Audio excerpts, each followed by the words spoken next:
All right, thank you everybody for staying for our final and last panel of the conference. My name is Michael Williams and I'm a correspondent with Capitol Forum here in Washington, D.C., focusing on government contracts issues.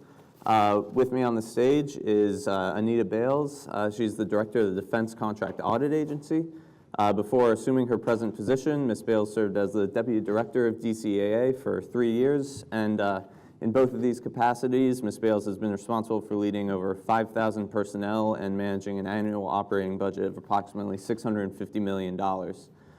Ms. Bales began her career as an auditor in 1984 with the U.S. Army Audit Agency, and in 2006, she entered the Senior Executive Service as the Deputy Auditor General, Forces and Financial Audits, and has served as the Principal Advisor to the Auditor General of the U.S. Army. Matthew Bibe is the Director of Acquisition for the Defense Logistics Agency. In this capacity, he's responsible for the development, application, and oversight of DLA acquisition policy, plans, programs, functional systems, and operations acquisition programs, with an annual budget exceeding $35 billion. Mr. Bibe has been a member of the Senior Executive Service since 2010 when he joined the DLA as the Executive Director of the Joint Contingency Acquisition Support Office. Prior to his work at the DLA, Mr. Bibe served in the Navy for over 25 years, retiring as a captain in 2007, and he is a recipient of the Department of Defense's Medal for Exceptional Civilian Service. And at the end of the table is Rand Allen, who's a partner at Wiley Ryan LLP, and it was named the leading government contracts lawyer in Washington, D.C. by Legal Times in 2004. Over 30 years, Mr. Allen helped build Wiley Ryan's government contracts practice into one of the largest and most well-respected in Washington. In addition to his legal practice, Mr. Allen serves as a strategic senior advisor to many companies for high-stakes matters that involve compliance audits, bid protests, and mergers and acquisitions. A graduate of both West Point and Georgetown Law, Mr. Allen served for 5 years as an officer in the Army's Armored Cavalry. So I wanted to start off this panel sort of talking about something that's come up all throughout this conference, and that's the idea of value versus cost. And one thing I wanted to look at is, if you saw in the Sheh Assad's keynote, and then David Drabkin on the first panel, Section 809 seems to be focused on a mission-first attitude towards evaluating acquisitions. And Sheh Assad said, well, yes, mission first, but also with the taxpayer in mind. And in that sort of, that back and forth, I thought of, in the most recent NDAA, under commercial, evaluating commercial contracts, there's a line that says, an offeror may submit information or analysis relating to the value of a commercial item to aid in the determination of the reasonableness of the price of such item. And to me, sort of value there can be many sort of definitions of value. And for example, a body armor could have a cost of $1,000, but the value that body armor provides could be multiples and multiples and multiples of that. So to an offerer, they can say that value is really high when they're determining that price. So I want to sort of get all of your opinion on how value is determined, and when you're buying, when you're selling, and when you're auditing. So I think I'll sort of start that with Rand. Okay, well, my annual budget's nowhere near theirs, I can tell you that.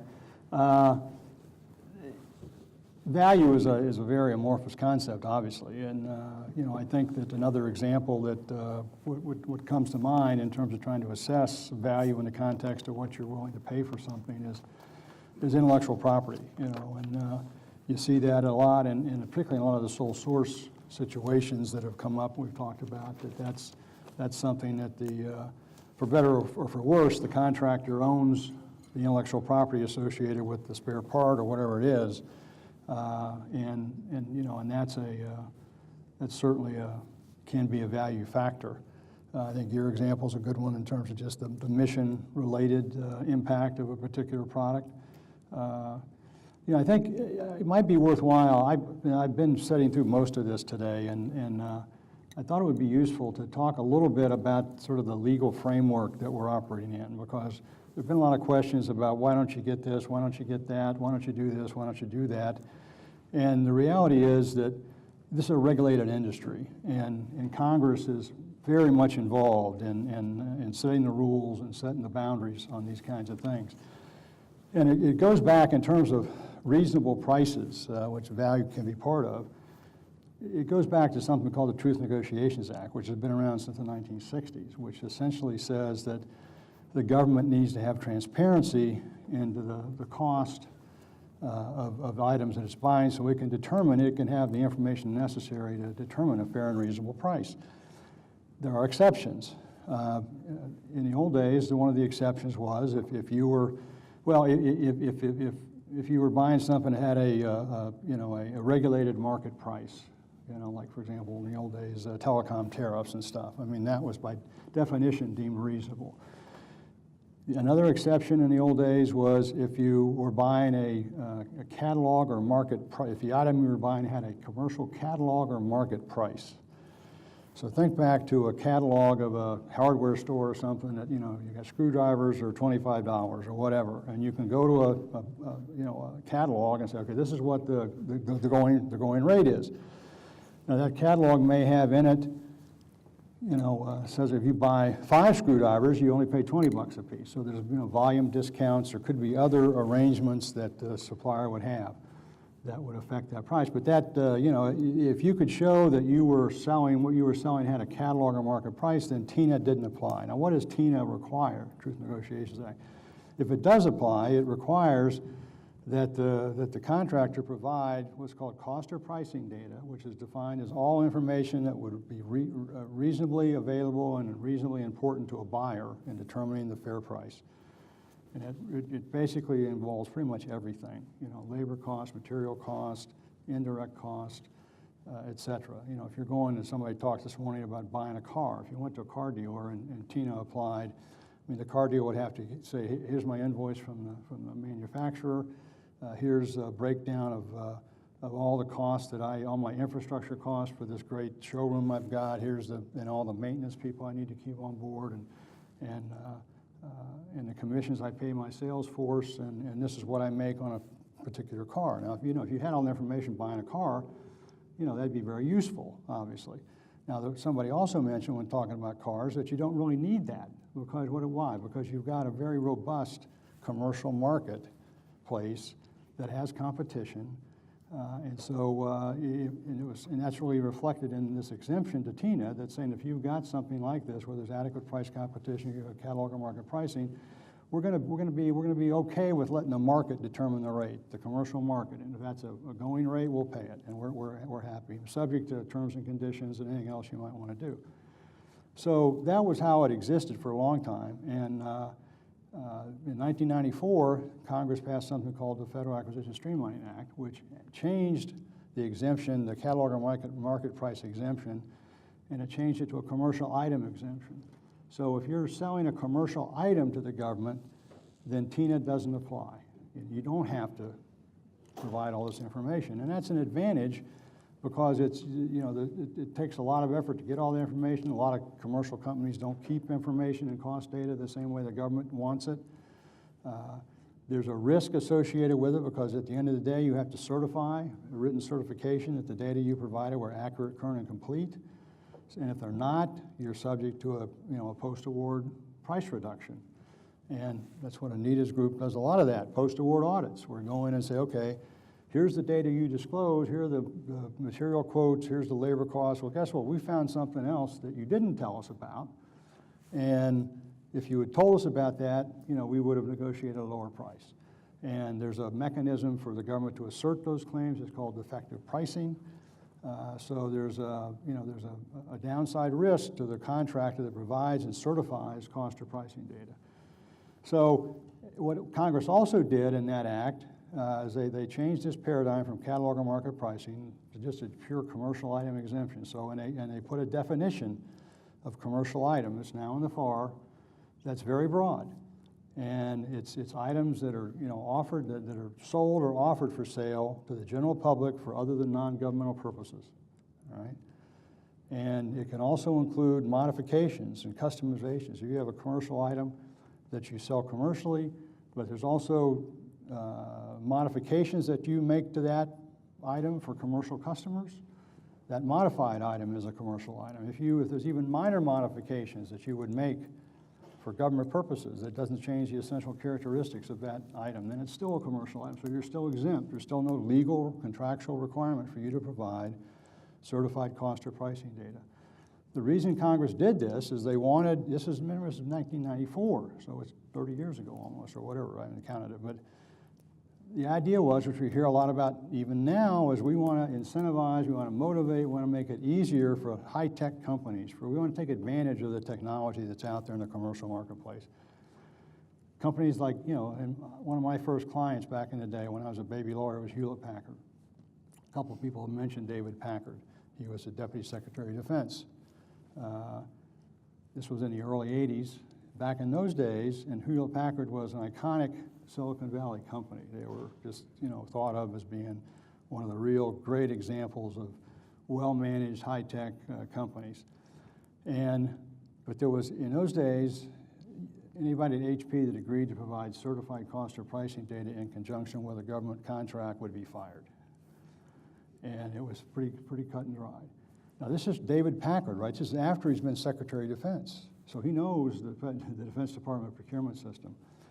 Why did they do that? It wasn't because they wanted to hide anything. It wasn't because they were trying to get over or make an obscene profit. It's because they didn't, even though they sold in an absolute sense a lot of equipment to the government, hundreds of millions even then, in the grand scheme of things, it was still the tail of the dog, comparatively in all their commercial business. And they didn't want to have to, change their accounting system, change how they did business just to accommodate, this requirement. And they put their money where their mouth is. I mean, there are many, many times I was personally involved where they walked away from business. They said, look, we're just not going to do it. No offense, nothing personal. We're just not going down this road. So keep that in mind. That's sort of and so part of what this law in 1994 was designed to do was to change that paradigm for companies like Hewlett-Packard, who had high-tech technology that the government really needed, could benefit from, but were otherwise disinclined. And somebody mentioned earlier today, Microsoft, Google, I mean, they don't, again, in an absolute sense, they sell serious amounts of product to the government, but in a comparative sense, it's a blip. And so when you're thinking about contractors and who's going to provide what and how much transparency we've got, keep in mind there are different gradations and different flavors of contractors we're talking about. If you're talking about the traditional aerospace and defense companies that do the major weapons systems, the government has got all the transparency it could ever tolerate, and they get tons and tons of cost data. They know exactly what profit is being proposed on a project. That's different than buying a server from HP or from Cisco, or multiple servers. So just keep that in mind, and so that's part of what we're talking about here that I think is a useful thing to keep in mind in terms of what we're all talking about here in terms of commerciality, price reasonableness. It's just different, and there are different requirements, and companies, sign a contract. The law says X. Now, what's happened ever since 1994? DOD in particular has been fighting a guerrilla war against this commercial item procurement, and every year almost, and I think Assad mentioned sort of the legislative proposals they make, and almost every year there's a proposal or proposals to narrow the definition of commercial item, to do other stuff like that would diminish the effect of that exemption. And every year Congress declines to do that, and almost every year makes it even broader, So part of what the DOD buyer is dealing with here is they're in a, from their perspective, they're in a little bit of a straitjacket here. And the other thing is, you heard it from, say, Assad, and the default desire, and you'll hear this from Anita probably too, I mean, it's just human nature, the default desire is to get cost. You know, that's the data that the government trusts, is cost data. They want to see what did it cost you to do this. And that's a perfectly understandable inclination. But for these commercial item contracts, it's not the law. And in fact, there's a hierarchy in the regulations that says, you know, you need to try everything else you can possibly think of, and there's about a half a dozen different sources that the contracting officer has to go to in a commercial item procurement to determine what a fair and reasonable price is. The last, of number 7, is after you go through all that, and if you can't get enough to decide that you've got enough to make a fair and reasonable price determination, then and only then can you ask the contractor for cost data. Okay? Now that cost data is not certified, so it's not TINA, so you're not certifying the currency, accuracy, and completion of that data as a contractor. But you know, and as I said before, most times the contractors, these commercial item contractors, true commercial item contractors, don't have the data, they don't collect the data in a way that the government's used to seeing it. So that makes it's another challenge in terms of even if you get that information, it's harder to, the government doesn't often, it's hard to fit it into the government template. I wanted to then sort of throw that to Matt. Matt, do you feel like you're in a straitjacket with Well, let me. Yeah. So I can certainly address that. Let me get there. First of all, I wanted to, unfortunately, he stepped out. Moshe, I liked a lot of what he said. And I'm going to, I gave the interim report that came from the 809 panel a quick read, and I'll admit that I didn't read it well enough because there was one thing that I raised my hand to challenge him on. I'm glad I wasn't seen and called upon because when I checked with him on break, I was corrected by him. So it was good that I didn't do that publicly. But anyway, I liked a lot of what he said.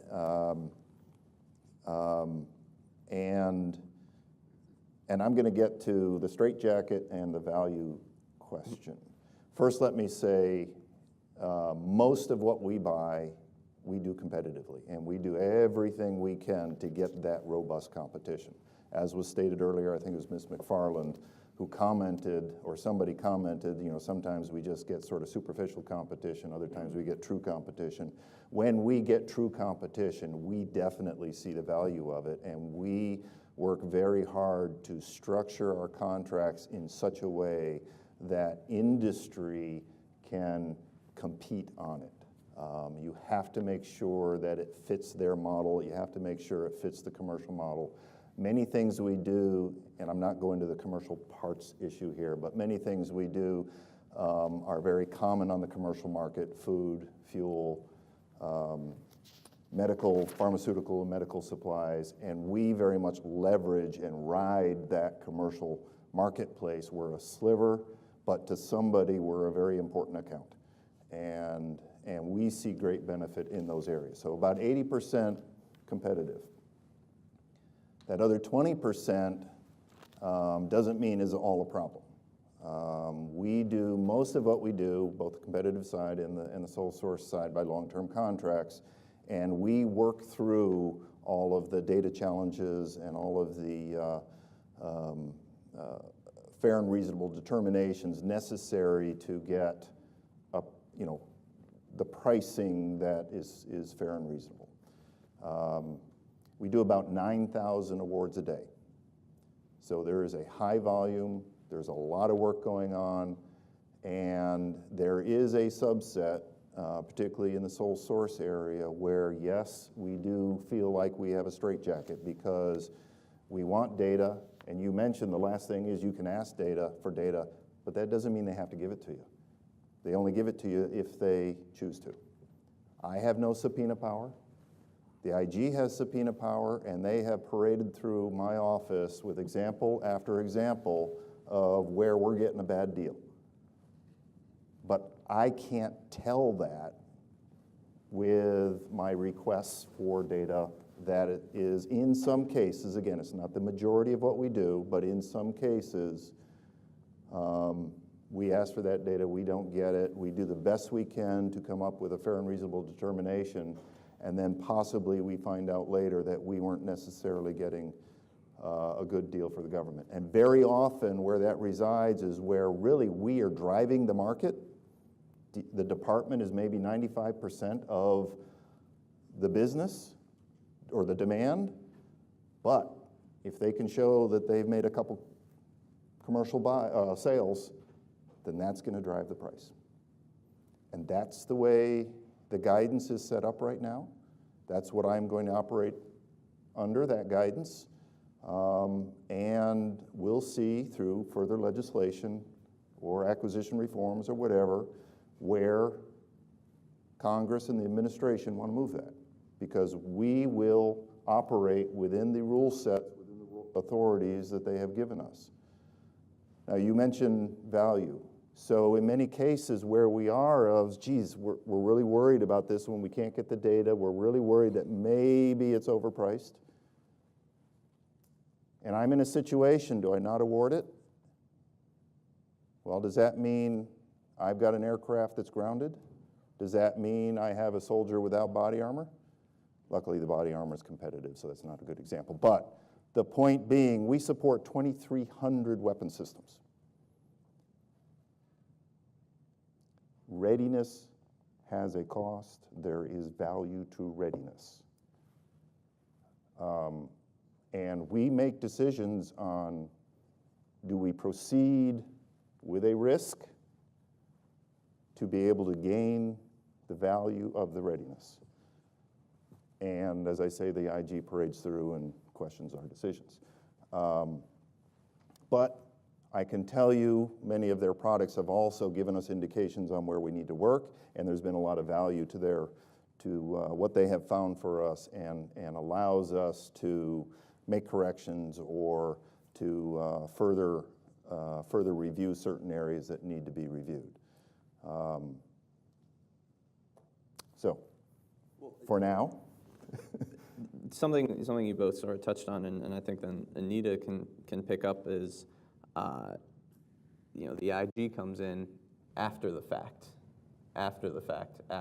that you overpay for some things, and that's a reactive approach to cost saving sometimes. So Anita, do you have any comments on sort of any sort of proactive thing you can get out of auditing these contracts?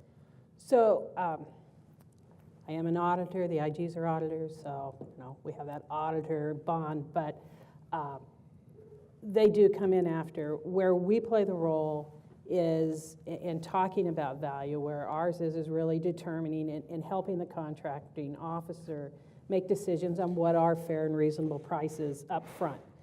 When we go into our forward pricing proposals, we can go in and help them look at the proposal that's in there, and based on history and information that we have, by having access to the contractor's books and records, is this a fair and reasonable price?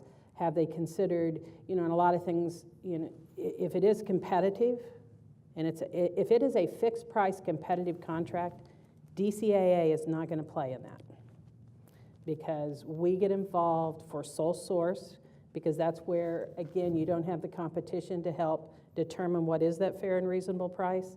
And then we will get involved in cost contracts, because we're agreeing to pay your cost. We need to make sure that the costs are being reported appropriately. So up front, we absolutely get involved in terms of the proposals. We are involved through the entire contract life cycle, from the pre-award accounting systems through the proposals and pricing, incurred cost, the infamous post-award audits that Rand mentioned.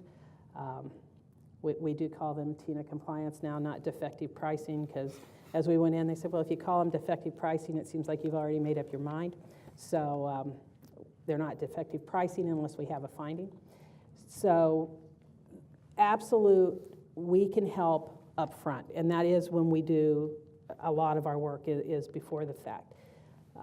I think as you talk value and where the audit really plays, is there's kind of two sides to that value coin. Is what you're paying for it, and that's the part that we can help inform the contracting officer to say, is the amount that we're paying, how does that go to the benefit that we're getting from what we are purchasing? Now, if you are the soldier out in the field wearing that body armor, and you get hit by something and that body armor takes it for you, there's probably not a dollar value that that person can put on that. Probably not a dollar value that a lot of us can put on something for saving someone's life. But what we can do is go in and say, in terms of pricing that for that value, if I spend this much, I might be able to protect 1,000 people, but if we can work the price, I might be able to protect 2,000 people, and then the value of that procurement has gone up because we're protecting more people. So I think that's some of the things that we do and come and talking on the price and determining that fair and reasonable price into that value of readiness and in protecting someone's life. Well, something Matt was talking about, you know, at the very end, you try to do all your market research for value, and at the very end, you try to get it from the contractor. And you said sometimes they don't give you the data. I've spoken with a lot of people who've said, you know, we're a sole source. Where else are you going to get it? They're going to buy it eventually. Is there any recourse or threat that you can say, I'm going to bring Anita in right now? You know, you've red flagged yourself for. Let me touch on a couple things. Just have to say, I love being the threat. You know? First of all, right now, I think we deal with, and this is across all of our supply chain, so this would be fuel and food as well as the spare parts and the rest. We deal right now with about 12,000 contractors. A lot of those are small business, by the way. Absolutely. Was about 2/3 are small business, I think. So we deal with a lot of companies, a lot of which do not have high volumes of activity. Anita's got so much bandwidth and applies it to where we have the greatest need, we DLA or the services, and often doesn't, a lot of the buys we make, the individual items or the individual buys can be pretty small, below SAT. Of course, when you add up all the buys that we make, that company might be getting a fair amount of money, but each buy can be pretty small. So in many cases, it doesn't trigger what we would routinely go to Anita for. But there are occasions where we feel risk, and we do employ DCAA or DCMA or some other method, but there still becomes a limit to when that supplier says, I don't have to, and maybe I'm the only game in town. You know, we as I mentioned, 2,300 weapon systems. Those are not all the biggest, brightest, newest that have a high volume of buys. We still supply the B-52, the Minuteman missile, and other things like that, which whoever the OEM was has maybe moved the data rights for those individual part items to a number of different companies over time. And whoever then has it maybe isn't getting a lot of volume for each one, but yeah, maybe they are getting a fair return. I shouldn't say fair. What they want as a return. And I'm not advocating that. We often identify where if there is going to be some frequency of the buys, we need to take another tack, and we can't get the data or further negotiate the price, we'll reverse engineer it. And we have a very significant reverse engineering program.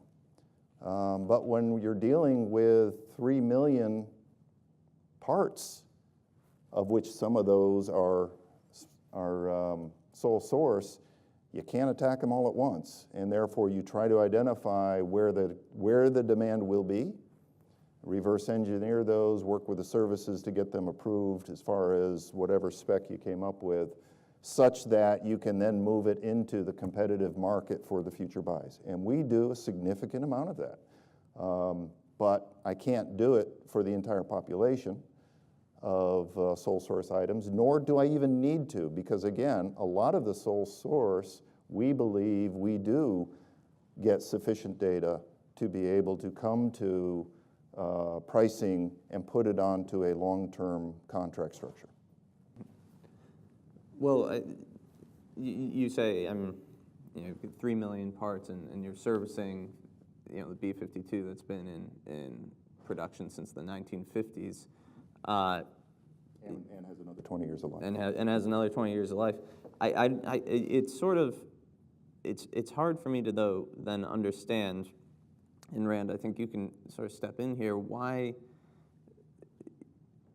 the government can not be entitled to some of this data, especially on systems that are older. If they've been flying these planes for years and years and years. I don't know the exact status of the data disclosures for the B-52, but some of these older parts, it doesn't seem like there's cutting edge IP there that would be harmful to the company to just, how is cost data still IP for these older systems? Well, it's not the cost data that's the IP. I mean, it's the intellectual property associated with the design of the part in question, right? I mean, so they have and I can't speak to particular situations like that in terms of what would drive it. I mean, I think it's going to be a contract by contract kind of thing. And there are some companies that do abuse this, obviously abuse their market position, if you will, if they are in a sole source. You can't, you just got to deal with that on a case-by-case basis. And, what happens in terms of if you look at the contracts, I mean, the contract certainly doesn't require them ultimately to disclose certified cost of pricing data. I think it probably does require them to disclose what they call other than certified cost of pricing data. So now keep in mind that whatever they've got is not likely to be the kind of data that the auditors are used to looking at, okay? Because it's not job cost, it's not CAS, it's not consistent with the allowability requirements of FAR Part 31. So it is what it is in different companies, and as commercial item contractors, they're not obligated to keep data in a form that's compliant with all that stuff. What often happens, and I've been involved in a number of these, and the IG's been doing all these spare part audits for DLA, and and what happens is the IG will come in and say, look, we know you're not required to give us this under the contract, but we do have subpoena power, and so pick your poison, and often The IG does, we don't. Then the IG has subpoena power. And so the cases I've been involved in, the contractor said, okay, well, we'll provide you that, whatever we've got. And we can't, it is what it is. We're not obliged to generate new data for you. We'll give you what we've got. It's like I said, it's not going to fit your normal template. The IG then goes in, based upon that data, what I would call it sort of extrapolates what they think would be a fair and reasonable price for that item. Often, it's less than what was agreed upon, but it's very telling that what the IG report basically always says is, we recommend to DLA that you seek a voluntary refund, from the contractor for that overage. How often does that? Well, We got some. You get some, but it's telling that, if you look at the regs, when is it appropriate to request a voluntary refund? Well, the regs say when you don't have any legal basis to what you're requesting. If you don't have a legal contractual right to the refund, then you ask for a voluntary refund. By definition, they're saying that, yeah, they've gone through and done this alternative analysis based upon the data they got, that they've done the best they can to fit it into some kind of template that makes sense to them and come up with a price. The fact is, I mean, Matthew's people have, in every one of these audits that I've seen, I mean, there's been substantial evidence. It's not like the COs are just sitting back on the beach and signing these contracts whenever they come across their desk. They actually do, they look at, prior buys, they look at, what the prices for comparable spares in the market are. They look at the contractor's evidence of commercial sales. They look at the comparative terms and conditions of those sales. And that's what they're supposed to do, and they do it by and large. That's called price analysis as opposed to cost analysis. and it's something that is contemplated. It's required by the regulation. So it's not like this is some kind of crazy thing that they're doing. They're doing what they're supposed to do. And like I said, the last thing they can ask for is this other than certified cost or pricing data. Well, I wanted to jump in there talking about then contracting officers, and you say that they're not sitting on the beach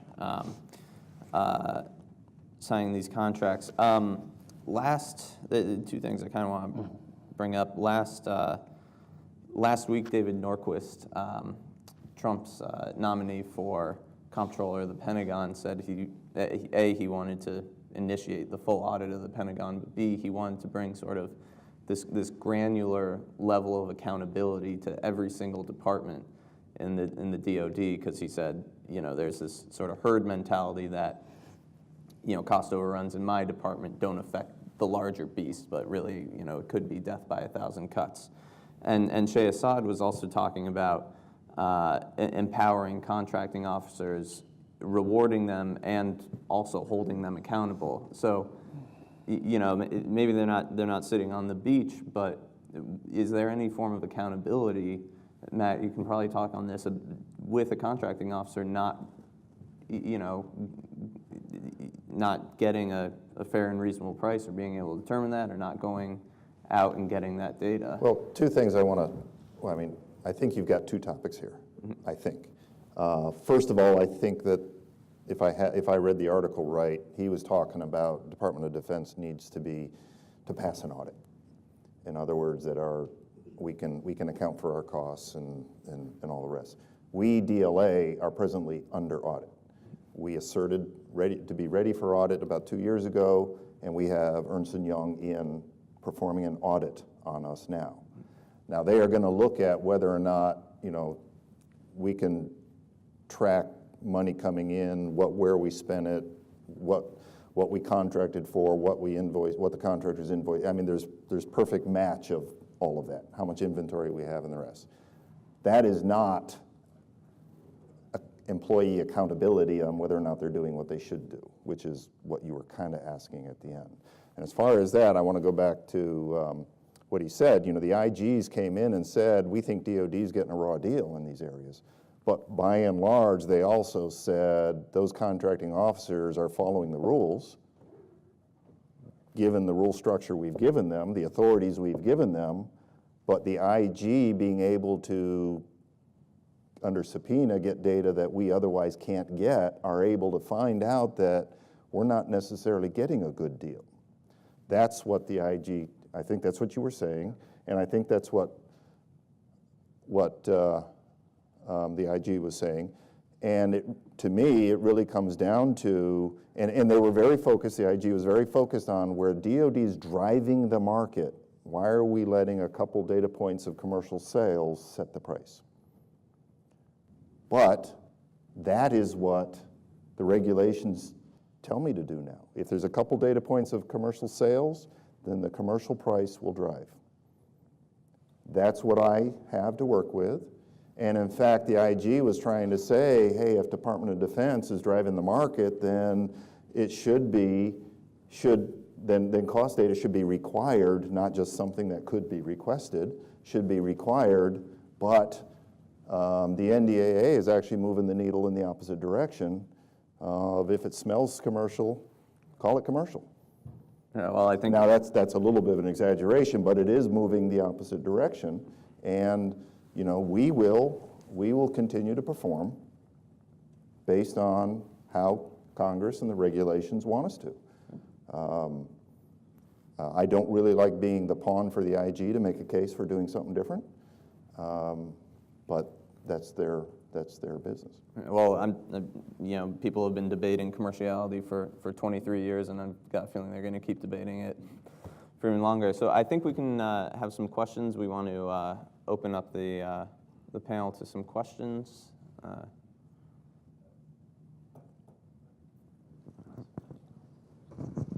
One question real quick for you. How do you define competition for a sole source part? Let's say that there is an exclusive distributor or maybe multiple distributors. How do you define competition with regards to a sole source part?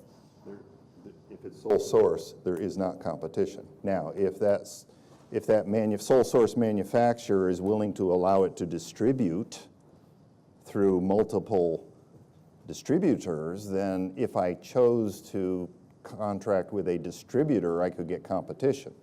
But that would, if I know it's a sole source manufacturer, I would rather go straight to that sole source manufacturer, and I would not call it competitive.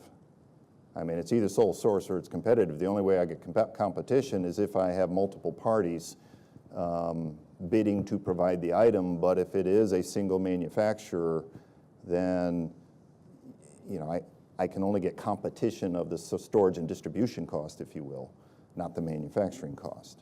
And therefore, either we try to go direct or we try to go through an OEM and have the OEM try to apply pressure on that manufacturer to reduce cost.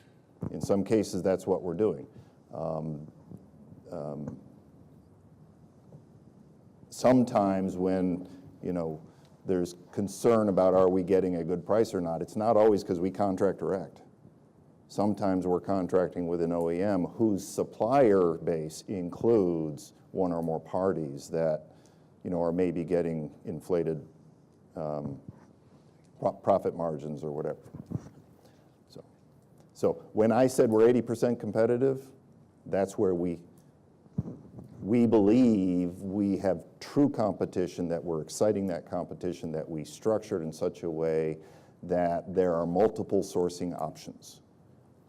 And that's where we are able to see very significant reductions over time. I mean, where you would think things would go up by inflation or whatever, as we get smarter about how industry views that supply chain, we're able to restructure our acquisitions to try to excite that competition by looking at it regionally or by grouping different parts together based on how they're manufactured or other things like that.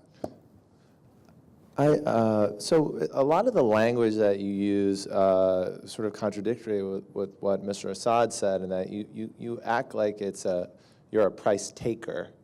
And you know, some of the language from the earlier panels and from Shay is that you're a price setter.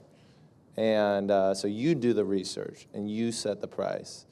Why do you keep referring to this idea that you have to take the price from a sole source provider?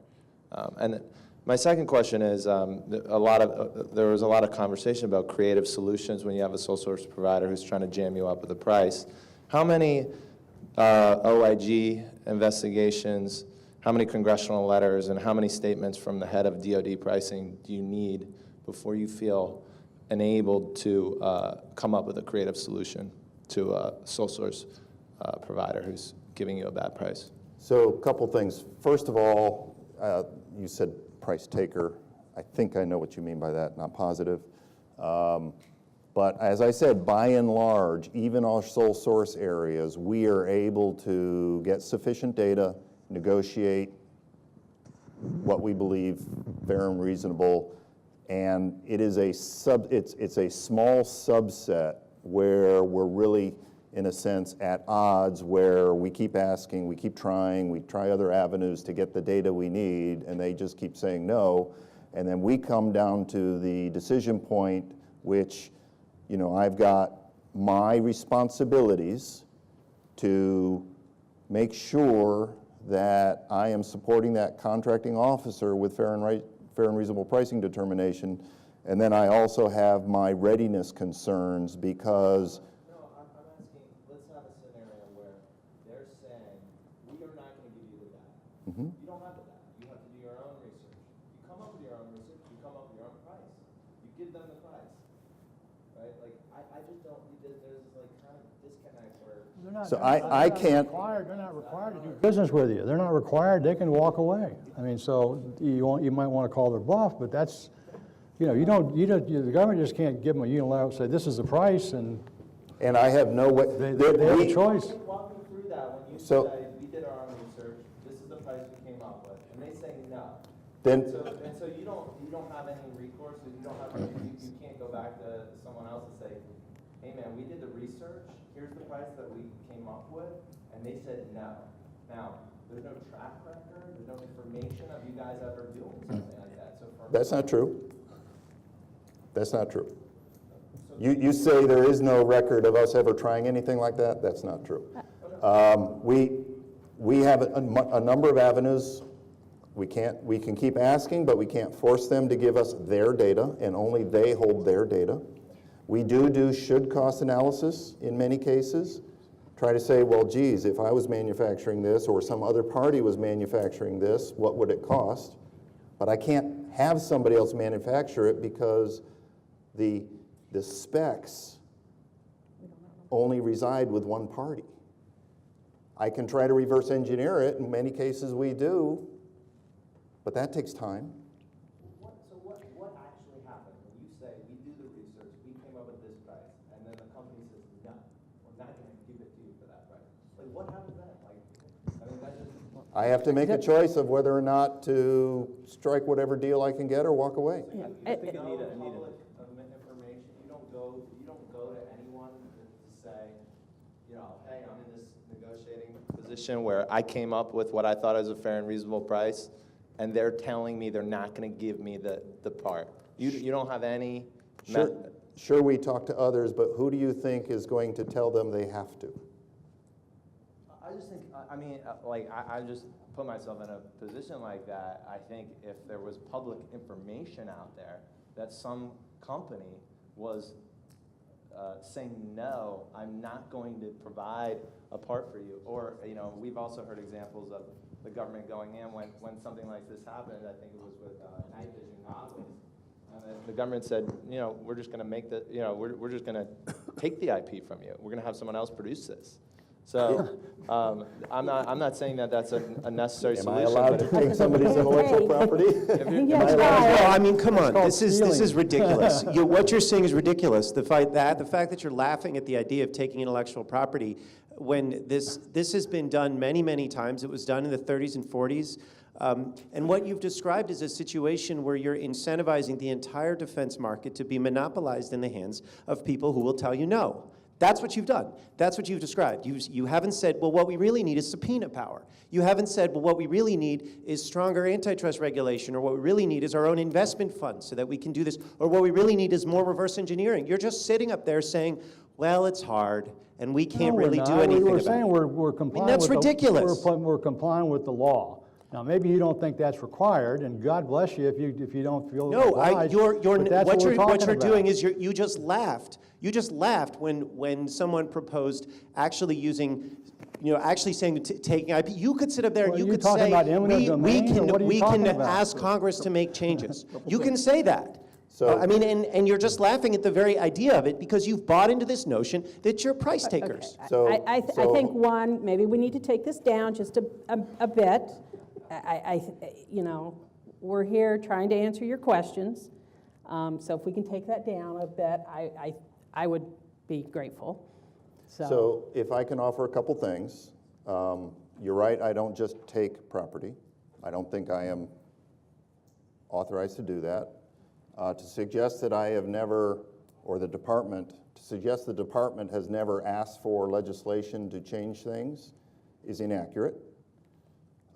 We do have a very robust reverse engineering program that we have been increasing every year for I don't know how many years, a number of years. And we are breaking out more and more parts. Sometimes we reverse engineer the right ones because there are demand hits later. Sometimes we don't get the right ones, but that is so that we can create our own intellectual property and get it in the competitive market. These things are being done. There have been legislative proposals, but in reality, I today am going to work with the rule set that I have today. Can we get back to the second part of the question, which is how many OIG reports and how many congressional letters and how many statements from your superiors need to be made before you start worrying about whether or not you're doing a good job? That's a very presumptuous question. It just reeks of moral superiority. You know, I don't know how else to respond to it. Why are you telling this guy that he's not doing his job? You know, that you're implying that he's just oblivious to any concern at all about getting a fair price, and that's just not true. The things we're talking about are on the margins, for starters.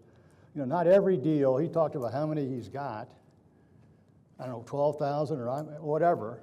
I mean, if you did the stats, I mean, probably, I don't know, less than 1% are the ones that we're talking about here, okay? So, and I just think the idea that you can just cavalierly say we're going to take their intellectual property, I mean, I don't get it. Creative solution. I mean, we're seeing OIG reports that are saying the same thing 10 years later. I mean, it's not like this is new.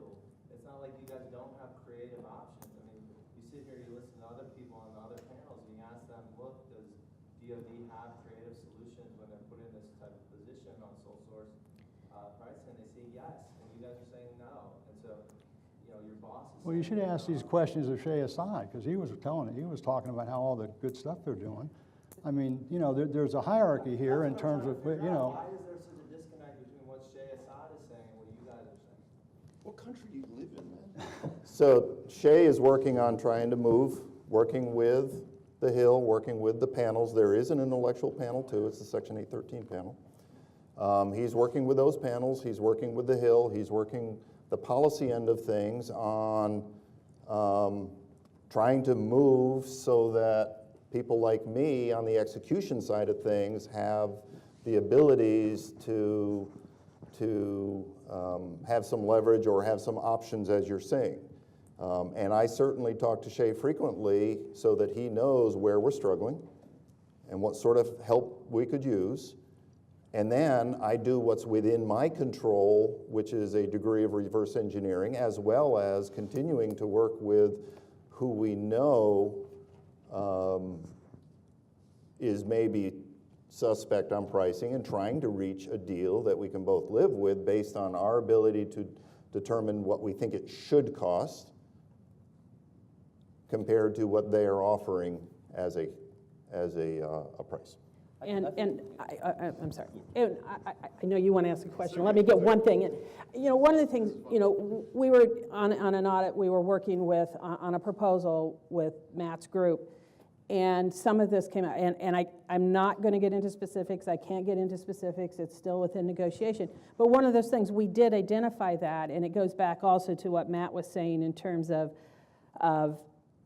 where do you make the decision in terms of working with the rule set we have, having to make sure that we have readiness and we have planes in the air and body armor and tanks on the ground and all of that. One of the things when we went back with some of the results that we had from our audit, and we're in this, and we know that we have some sole source and that, came back and looked at how can we mitigate the risk of some of that sole source by maybe changing some of the constructs that we're working under that contract in itself. Do we want to change some of the terms, things like that? But it's doing that in terms of balancing what we can do in the short term to meet the readiness needs, as well as working with potentially changing some of the rules until we can get there. So, I mean, that does happen, and it happens on an individual basis. And being from the audit agency that has, years ago talked about the $800 hammer, and, I see toilet seat written down here, so evidently sometime during the day you may have talked about that $2,000 toilet seat, is there may be, you may see that 10 IG reports that comes up with you have this one or you have this one, even though there might be overarching things that we're doing and trying to make those changes, there may be that one that comes in, and after the fact, you do find that. So can I just ask a clarifying question? And by the way, you guys serve, and we appreciate that, right? And thank you for bringing it down a notch. But listen, these guys are trying to serve a nation here, and thank you for doing it. I just wanted to ask a couple of clarifying questions, if I may, Rand, Matthew, and Anita. First of all, below the 750 threshold, just for the state of the record here, no one is obliged, sole sourced, to give you data, correct, right? No one's obliged to. Even if they did, they're not obliged to take an agreed price. Is that correct too? Right? Just on a sole source basis. So sub 750,000. Nor should I award if I can't But determine. yeah, exactly. It's a bid ask, right? You can make your number, they can make their number, but both parties can walk. There's nothing contractual or legal that requires either party to accept that number. Just want to make it for the record. That's our understanding, correct? All right, and then the last one for Anita. Is there a threshold, or like, what is the mechanism where your group gets involved? So on forward pricing, we have put in thresholds that if it's $10 million for fixed price contract and $100 million for cost. And the difference in that is because in cost contracts, we come in after the fact under our incurred cost audit, so we get another chance to make sure the numbers are right. Where fixed price, we have that one shot up front. And as Matt was saying, you know, depending on the risk, if a contracting officer identifies a risk with that particular procurement that they would like to have us come in below that threshold, they can come in and ask us that. We'll talk about that risk and can go in and do that as well. All right, well, very lively.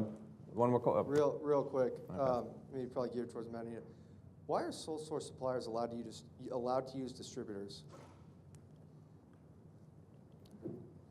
A company is allowed to come up with their own business model of what they want to do. Okay. I can't force a company to do business with me. I guess maybe It is their business model on how they want to do business with their customers. I guess my further question just to ask about, why are some companies in the Strategic Supplier Alliance and others are not?